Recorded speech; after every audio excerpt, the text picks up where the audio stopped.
5 square miles, is completely surrounded by suburbia, major highways. That's Whitfield up there in the upper left. That's the Northwest Toll Road, that's the 290. O'Hare Airport is right here. So it's a great place to study urban animals. So what, as part of our normal process when we're collecting deer, either marking them or lethally collecting them, is we draw blood and we run tests. And we were finding lacrosse encephalitis. Now the vector for lacrosse encephalitis is a specific species of mosquito that is very unique in that it only reproduces in tree holes.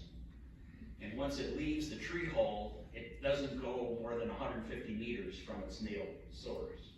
Whereas the floodwater mosquito that we're all bothered with all winter, or I'm sorry, all summer, they can get up into the air column and they can go 15, 20 miles before they drop.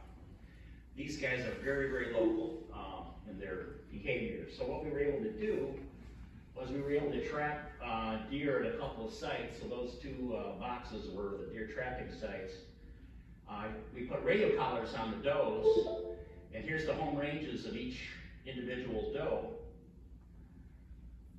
We drew blood on them when we knocked them down and put the transmitters on them. The hatch marked areas were the areas where the positive animals were. So then we went and looked for the trees. They had the holes in them. We found the holes, we took chainsaws, we cut notches in the holes, thus eliminating the habitat for the mosquito. We eliminated the vector, and the very next year, all the animals were negative. So we give out picnic permits for this site, and that past 2 years, we averaged about 178,000 people a year, just in permits alone, utilizing that site. So that was a number of people that were no longer going to be exposed. It's very rare in wildlife that you're able to complete the circle from start to end. It's one thing to get a positive for a disease. It's another thing to find the disease, the host, the carrier, and the vector, and break the cycle.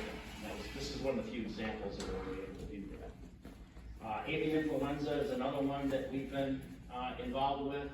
So originally, this was a disease that came through and was only associated with those birds that were breeding up in the Arctic. So this started off in Asia.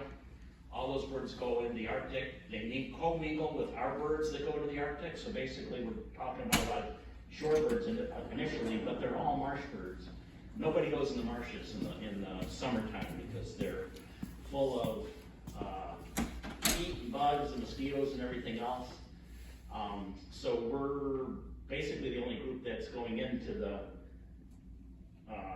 marshes in the summertime, and we're monitoring for the avian influenza.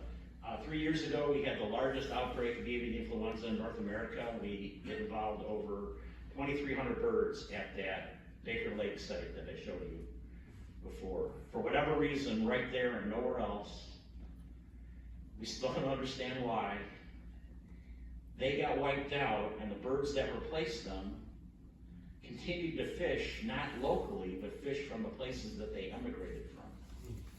So we could monitor the fish that they were leaving next to the nests on the island, and we could determine that the source of the birds that replaced all the birds that died was the Illinois River. Because they were breeding skipjack heron and cisco and bluejack herring, things from the Illinois River.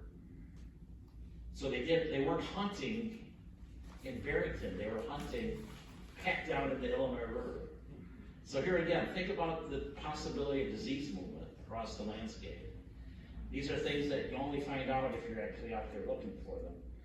So shorebirds are the main thing that we're looking at. We're taking swabs, growing them medium, and then I think I'm going to stop it right there. We're about out of time. Anybody have any questions? Yes?